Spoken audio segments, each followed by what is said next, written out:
Now, hi everybody, Kathy Beal here. I am talking with Annette Dion, whom some of you will recognize because a couple of times a month, she and I go live on YouTube and we discuss what's going on in current events.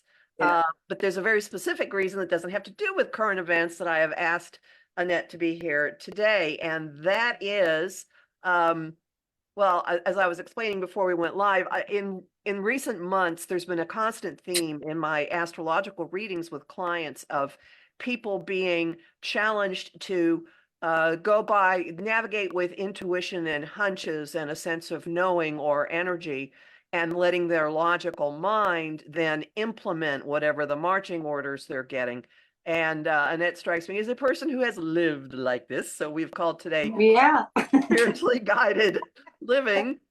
And so thank you. Can you, well, first off, let's say a little bit about you. You are a professional psychic and you're based hmm in Massachusetts. Yeah. And Gloucester, Massachusetts, right on the coast. And And you're I also, I grew up here. you grew up there. And you're also a singer-songwriter. You're a musician. Yes, and I spent 11 years in Nashville from 90. I moved in 91 and I stayed till '02 to pursue my passion as a songwriter. And it was more to just be in that kind of a community, like a creative So let's community. let's take it way, way back though. You're someone who has always seen things that aren't what other people see, I guess is a way to put it. Yeah, yeah. I have always kind of had an inner knowing that was really, really strong. So when I was a kid, I would, you go around as a kid and you just think everyone's kind of like you. I don't know. That's what I remember, my experience. Well, like we all have the same perception, we all have the same way of seeing things. And I recognized early on that I saw things differently than other people seem to. And what I recognized was that I saw more. It was like I didn't only see what was on the surface. I just got a lot more than that. And almost like I was living in a, four-dimensional world and I was in a three-dimensional world. So I literally used to think that people were just acting dumb. Interesting. I did. I was like, what I thought, well, everybody knows that, right? You know, just kind of knowing how a certain thing would happen, how it would unfold. I think that we all kind of perceive from the present. Well, if this is happening, then you kind of project or surmise. If it's like this now, then it's probably going in this direction, right? Which is exactly what it feels like to do a reading. So I felt like I had more of that than most people, and I found it exceedingly frustrating and almost like depressing, because when you feel like other people don't get you, when you grow up in an environment where you feel like, why do people not understand me? How, growing up in a big family too made it worse. And so my family would call me, they either say that I was weird or that I remember my parents saying, Annette, you're very deep. Because of the things that I would say, like, what's the meaning of life? Or why are we here? And I have a memory of my mom being in the kitchen and I asked her some really deep question, and being real young, you think your parents know everything. I just remember her getting frustration. I don't know. And I was stunned. I was like, I thought grown-ups knew everything. Do you think kids like think they're grown up, the grown-ups around them, they just think they know everything? Because that's like your source of information, your Well, teachers and sure. so when my mom said she didn't know that one time, I was just, it kind of threw me for a loop. And I had a lot of experience growing up where, like that, what I just described, my only option was to kind of figure it out myself. Plus, growing up in a big family, I have 5 siblings. It was way too much for my mom to keep up with. My dad was always working. He worked 3 and 4 jobs. the whole time growing up. And so there was a lot of being like the phantom. So there was a lot of like, nobody knew I was out on my bike or where I was, and it was really all, I was on my own. I felt very much on my own. And I think that, you know, there are good and obviously bad things about that, but there's actually a good thing about that. And that is, if you're kind of just left on your own, you got to listen to something that in terms of like direction and guidance. So from not having helicopter parents, I was forced into asking myself. One question before we go on with that. My experience, I mean, I didn't have quite what you did, but my experience was it was very inconvenient what I sensed or saw or suggested. And I, you know, was pretty quickly told to put a cap on it. Did Like you astrology or like psychic stuff? just knowing things or suggesting things or sensing that something was Right, up and right. speaking up? Yeah, exactly. The same thing. Yeah, Exactly. very inconvenient for the adults. Yeah, because you're thinking too much. You know, you're being too deep. That's what they told me. You're so deep.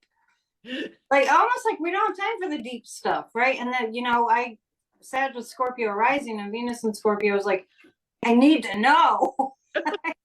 Poke, poke, poke, poke, poke. You know, and the Sag is a seeker, right? I seek, I teach, I seek. And so I couldn't stop. And it's like, I'm going to seek for the biggest possible thing I can find out there. And then I'm going to analyze it with that scorpionic. And I'm going to keep poking until I get to the source. I've always had that. I don't ever remember not having that.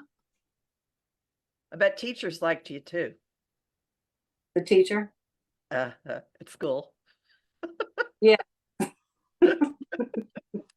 Well, you know, and just on this topic, I actually can't relate so much to somebody who learned, not that I disrespect them or anything, but somebody who went to school to learn this. I know you have to go to school to learn astrology, right? Oh yeah.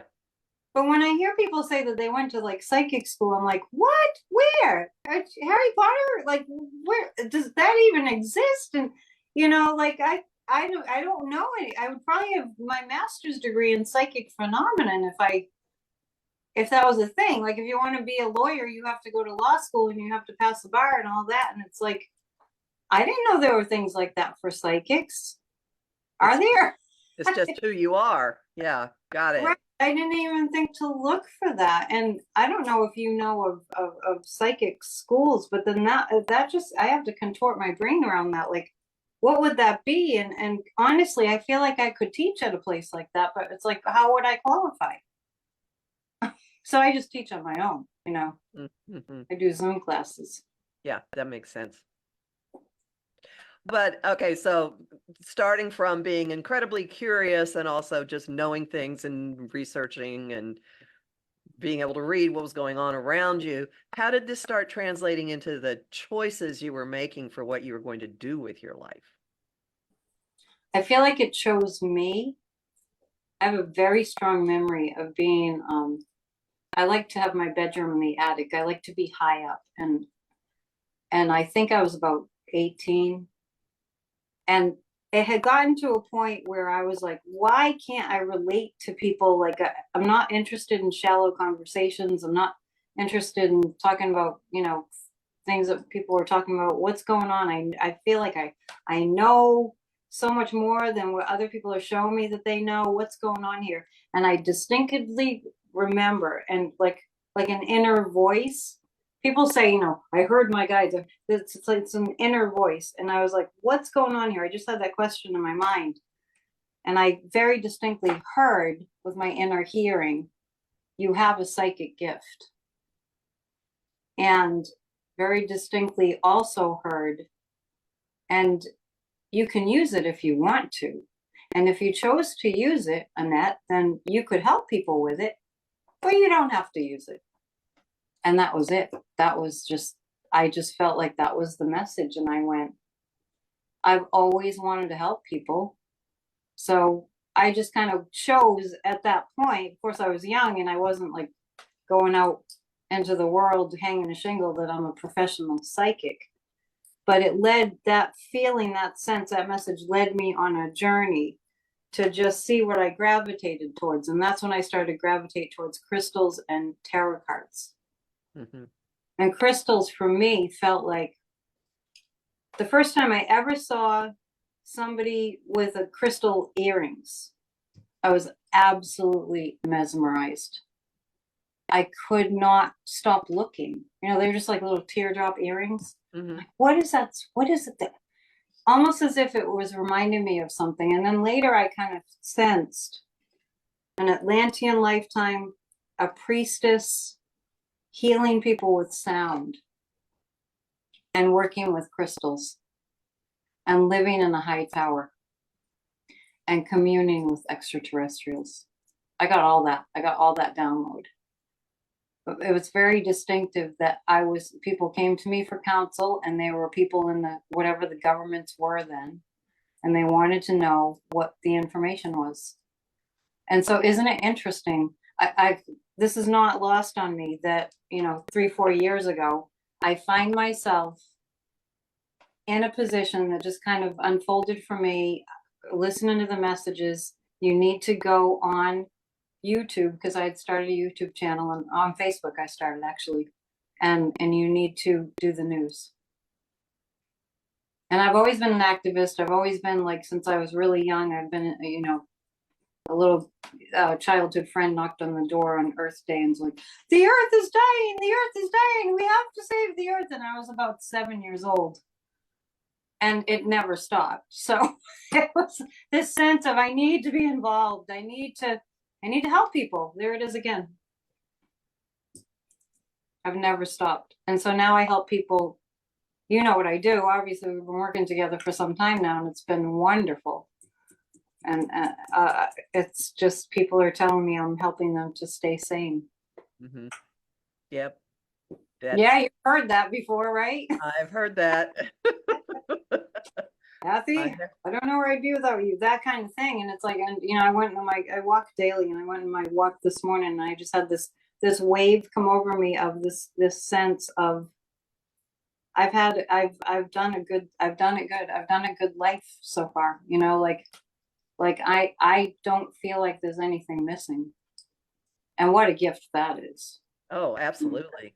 Geez, I'm working a lot. I'm working really hard. I'm always, up to something, creating something new, or the news is I just told you I was watching the hearing with Fonnie Willis. It's just like, it doesn't stop. That keeps me very busy, but I never, ever could have imagined that I'd be so involved in, I don't even want to call it politics, in democracy and saving democracy. So there must be a past lifetime there too, where I was very involved with America and what, its founding.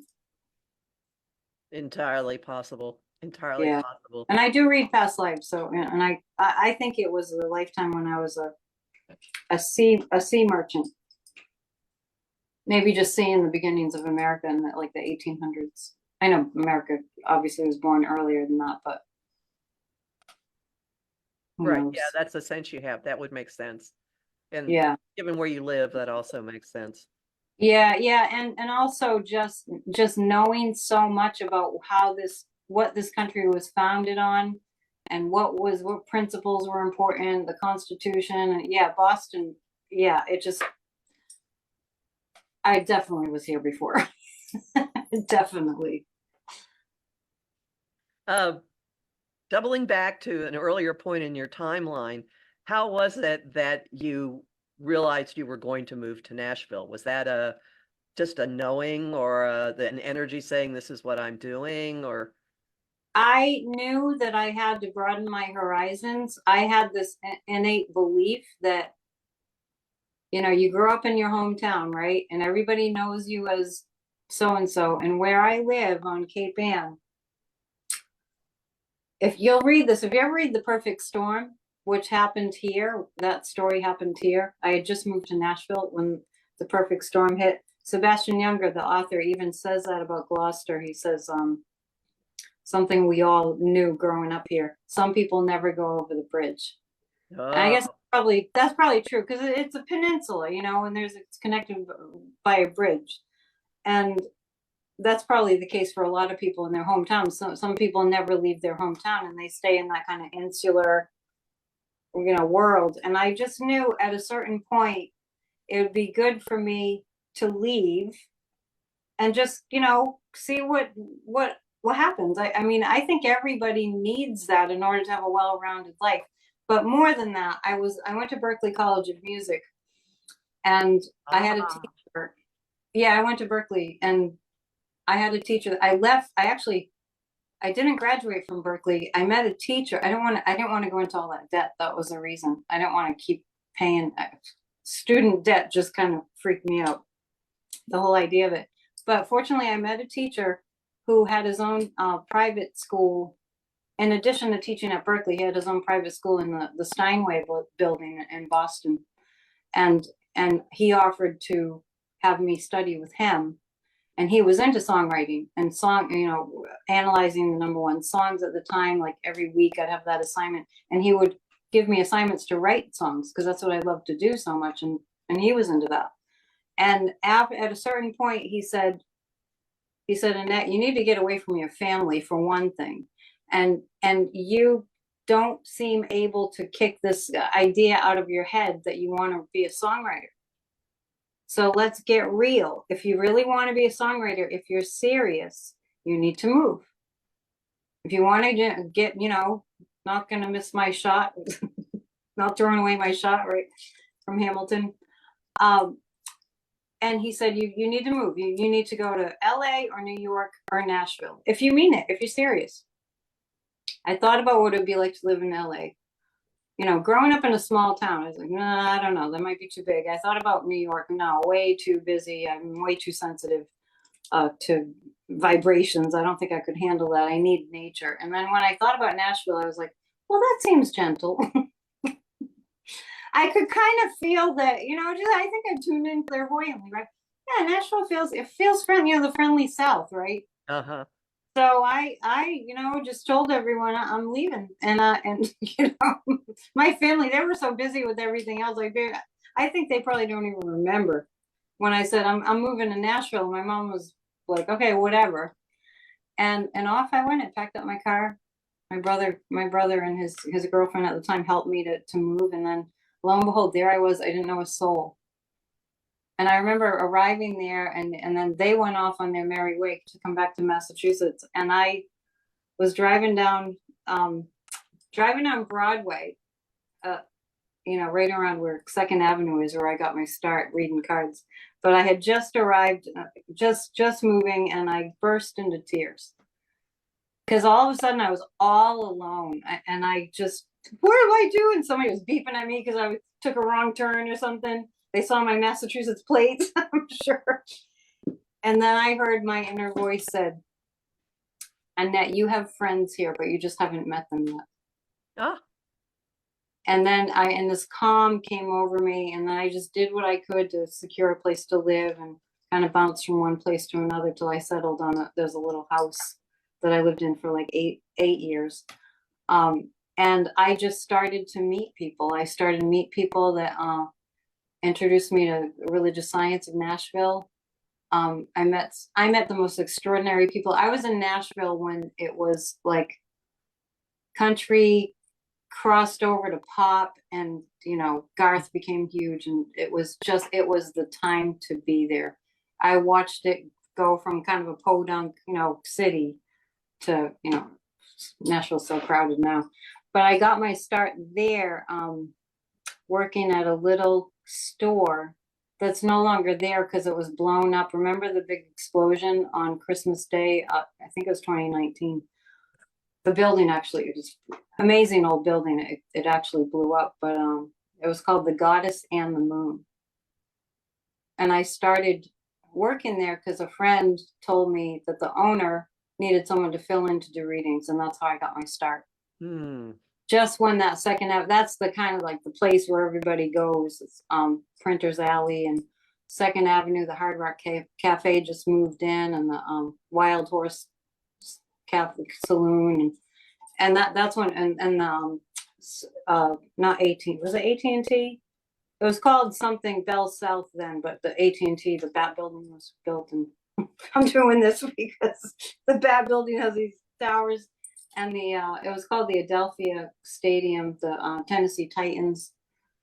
Tennessee got its football team, and it was really a fascinating time to be there. Those are very precious years of my life. I knew Keith Urban.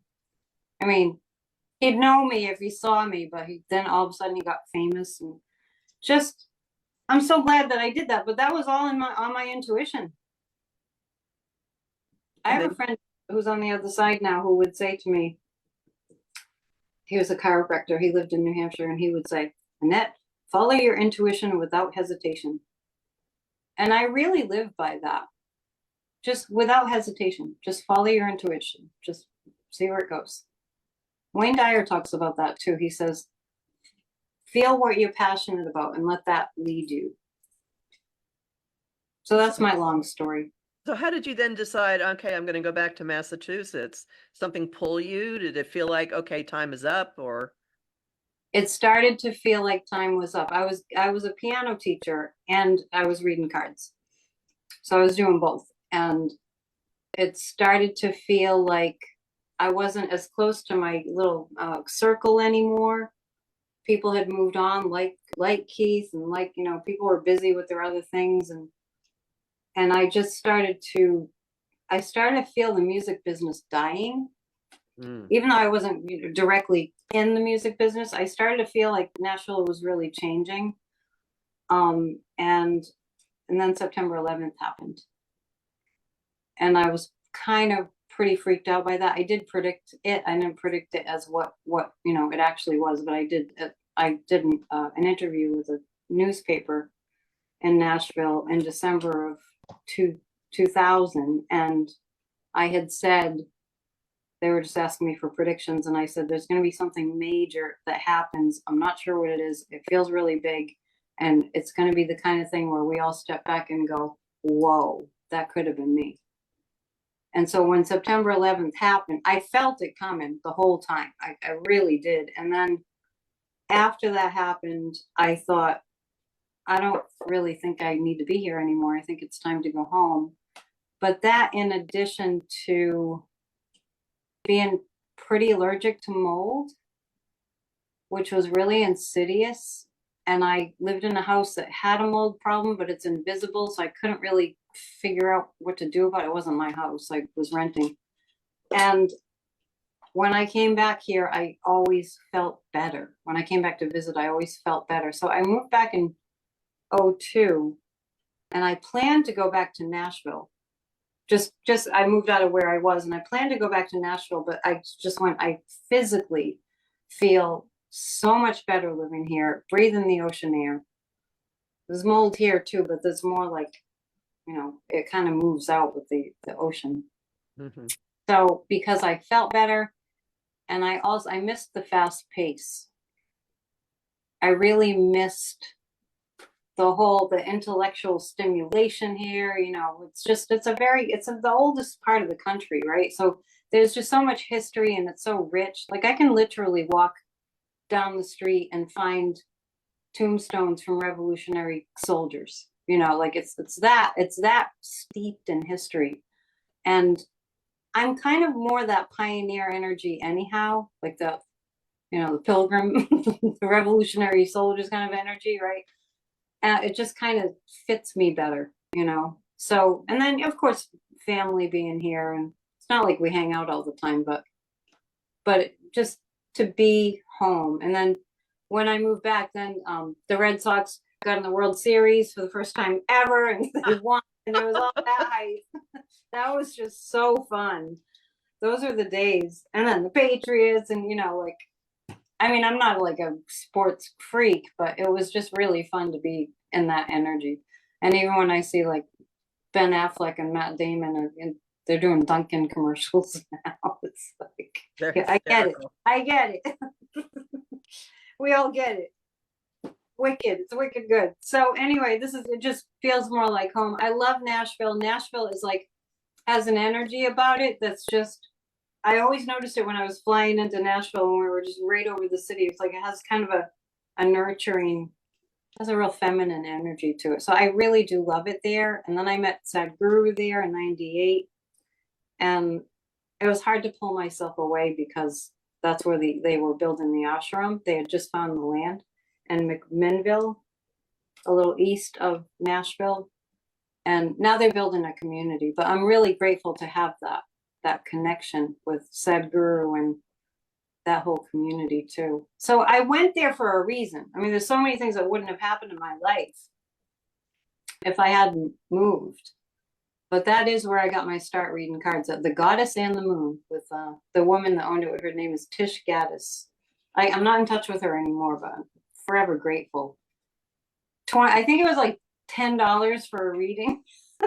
Oh my God. But I would keep the store open because on the weekends, all of a sudden there was all this foot traffic, right? Because it was just starting to build up. And now everybody goes there, but I would do readings. I would keep the store open for her and she wouldn't have to be there, but I would just keep the store open and do readings and lock the door and people came in for a reading. And it was fun. It was an interesting time. So I encourage everyone, like spread your wings, go explore, because life is about creating memories. And, if something's pulling, you got to go. It's, of course it's scary, but you just got to go. I haven't felt like I have to leave here just yet. My moon is in Taurus, so that makes me like, okay, I like to be kind of at home, cozy. But then the Sag is like, time for a new adventure. There are ways of balancing that. Yeah, it's just been so the message to other people is, well, okay, here's the thing. People ask, how can you tell the difference between your brain going off or worry or your actual guidance? The more practice, the better. If there's any trauma, which we all have trauma. I don't know. I've never met a person that doesn't have trauma. It's just different levels. And that can definitely get in the way. Because if I've learned so much about human beings and how our psychology works and what keeps us from going for it and our highest potential. And the most common denominator is trauma. And trauma will create an energy within somebody where they're so afraid of the repercussions if they don't get it right. And that can be a block. Because one of the signs that somebody has trauma is, you ever meet people that are OCD, that they have to have it all, they have to know what's going to happen, they have to have it all lined up, and like, it's got to be predictable, and oh my gosh, you can't change plans or they'll freak out. And that's a sign of a trauma in the background, in their history. And if you're that way, it's going to be really hard, because what's going to supersede your gut feeling is, I need to be safe. I need to make sure I'm safe. And we're never really, there's no 100% certainty ever that we're safe. But if somebody's leaning really hard in that, like, but I need to make sure that I know what's going to happen. Like when COVID hit, I can't tell you how many people were like, when can we go back to normal? When can we go back to normal? When can we, not that we wanted to have a pandemic, but it was just like, if somebody was a little bit more like, malleable or resilient or, flexible, like go with the flow, let's see what happens, and I'll still be safe, it's a lot easier. Change is a lot easier. So we can get pulled, we can get hunches. One of the most valuable things I feel that I do for people, and I just happened again today, it happens all the time, is where I'm doing a psychic reading and something pops out of my mouth frequently where they go, yeah, I was just thinking that. Yeah, I was thinking about that last week. Yeah, I was considering that. I'm like, I am here to give you confirmation because I'm channeling what your guides are telling me. And you already heard it. So it's like a second opinion, right? You already heard it. So here I am seemingly pulling it out of the air. It's usually their loved ones on the other side. And and it's really grounding for people. So then when you get reinforcement like that, it can give you a little bit more courage.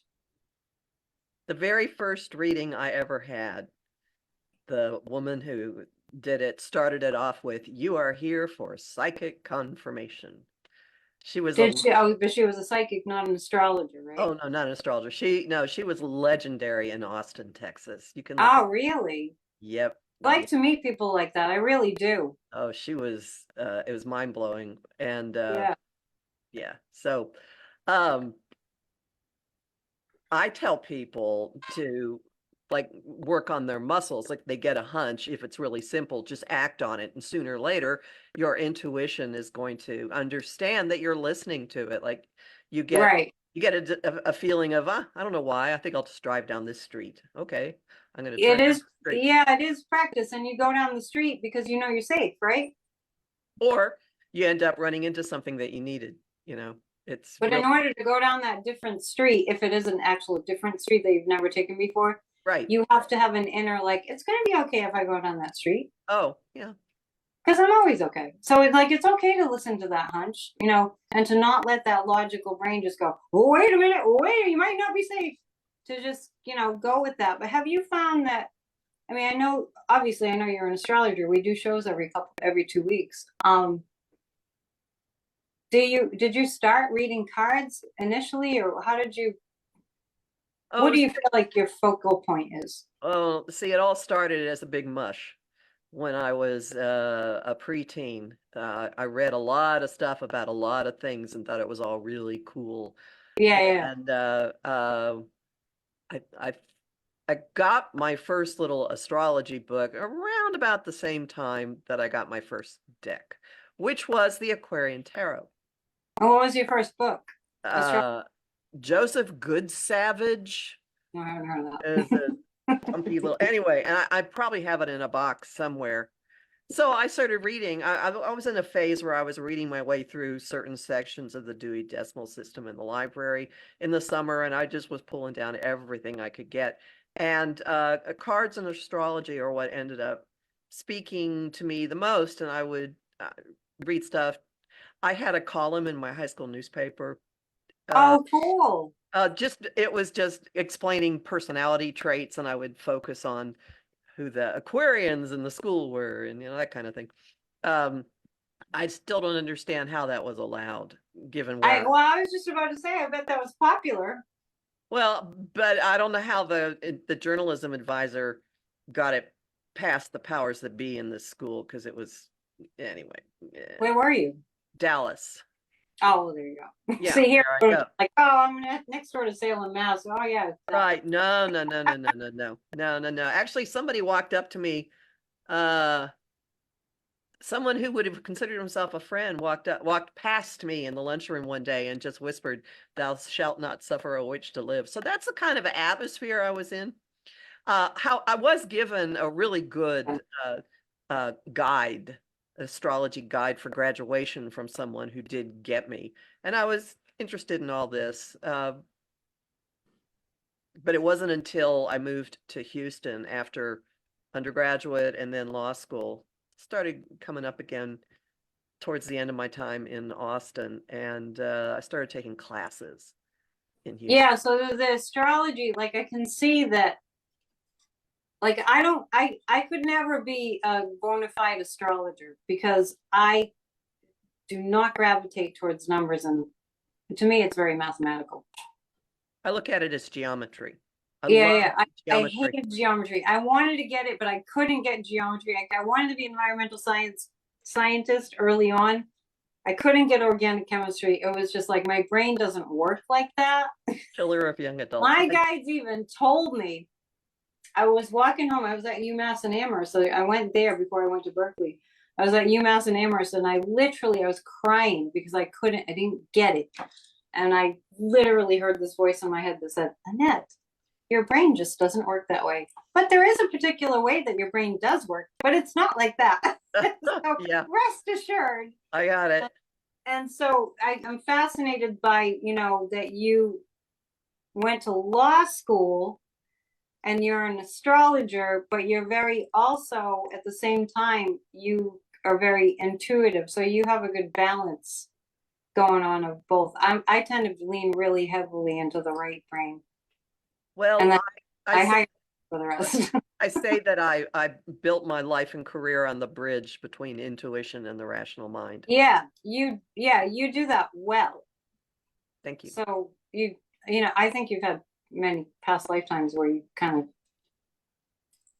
of pull from those past lifetimes, and so you have a nice kind of amalgam of a mix of different stuff that you're good at, different ways to use your intellect and your intuition. Don't you think? Yeah, no, it's Like well-rounded brain. You have a well-rounded brain. Kathy. how nice to know. You know that. Yeah. It's really fascinating. What do you think people need nowadays? Um, I my approach, what I do with people and what I think they need is first off, assurance that the sky isn't falling on top of them. And But it is. no, I help them reframe what's It going kind of on. feels like that. Here's my astrology. No. And if you're around enough people who've been in 12-step programs, they actually are really good at saying, there's a roof over my head. There are not bombs going off. Right. Ways you can go through stuff. But more importantly, I really like to hand people the tools to do things for themselves. I like to foster independence, foster Yeah. self-sufficiency, Right. foster self-actualization. Right. There are some people that want other people to be dependent on them. I am not that person. I want them to go away and do it. Well, that reeks of authenticity, and that is actually a gauge that I use. That's a barometer. That's my test. When I met Sadhguru, there he is, 1998, I was very cult phobic because I had a family member that was in a cult and they tried to get an exit counselor and everything. It's good now. That time has passed, fortunately. But I was very, very cognizant of how he was teaching us. And it took me a long time to get to a place where I trusted him. And the reason that I trusted Sadhguru, we called him Jaggy at the time by his first name until he changed that. The reason that I trusted him was because he wasn't telling us that we needed to do it a certain way. He taught us, he gave us the tools, he gave us the meditation practice and the pranayama yoga practice. He gave us that. It's a wonderful gift. But that authenticity, like, I'm not trying to convince you of anything. I'm giving you the tools. If you want the tools, come and get them. I'm right here. If you don't need the tools and you don't come, that's okay. And that's been it's been my approach, but it's also been the bane of my existence because I'm not pressuring people to work with me.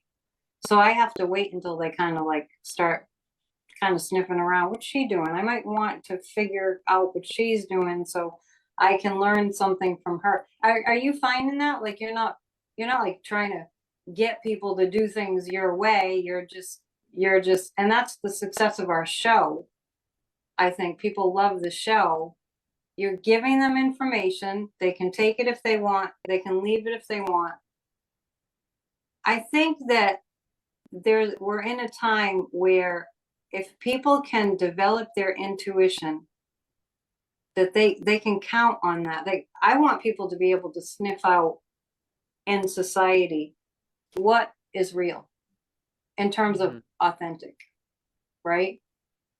Because we're seeing a whole lot in our world that's like they're lying to you. That's not the truth. Don't you feel it? You know what I mean? And that's empowering to be able to know when people are lying. And I just think that people know when they're being lied to, but I think that I might be wrong about that. Do you feel like you have a sense? It depends on whether, if you're a fundamentally fear-based person, you are going to respond to and accept. Now, I love how night is just taking over my backdrop here. Yeah, it's that's because I don't have. Is that real that the night's taken over? It's because I don't have a separate light. I'm in front of a window and it's getting darker outside. So. Oh, okay. So it's real darkness. I know that happens here. I think you could see it. turning into dusk. Anyway, I think that to some people who are so heavily into fear that they allow their root chakra to be grabbed by somebody's emotional outpourings, Yeah, and that's the that's what trauma. they respond to. And that explains a lot of what we have been witnessing. Yeah, it's collective trauma. It's we haven't dealt with our trauma.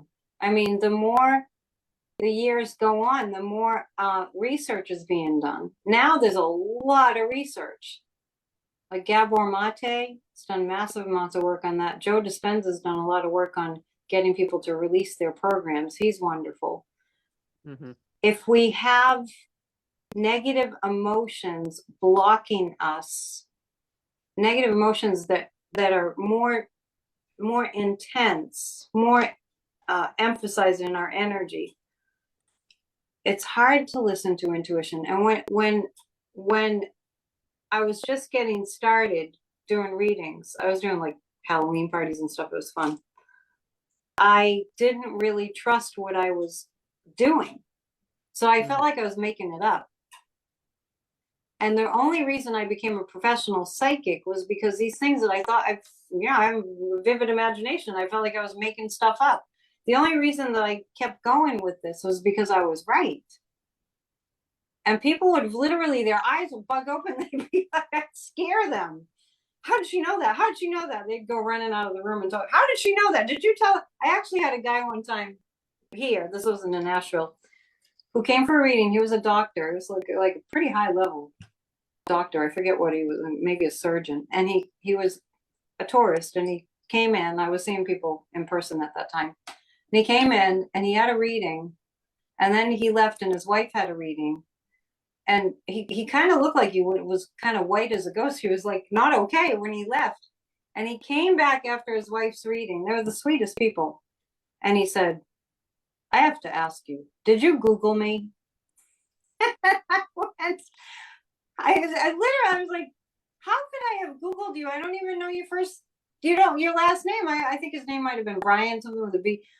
How can you just Google somebody's first name and get information about them? And he could not figure it out because limited, perception. Mm-hmm. So you know what I mean? Like you kind of go with it, and you say what comes out, you say what you feel, and then people are like, "Whoa!" And that's for me. That's how I kind of kept going with it, and just kept getting more and more, focused on doing more of that. You know what I mean? Absolutely. Yeah, Well, I'm sure people do that with you when you read their chart. They're like, how did you know that? oh, I did a 2020 overview at a birthday party in Brooklyn in December 2019. And I was later told that one of the prominent guests said he never wanted to see me. Yeah, because they think you're a witch. Well, no, because I predicted a bunch of stuff that happened, like with the pandemic and things. I didn't know. So he was like scared that I had said these things. Like, okay. I did that to somebody too in 2019.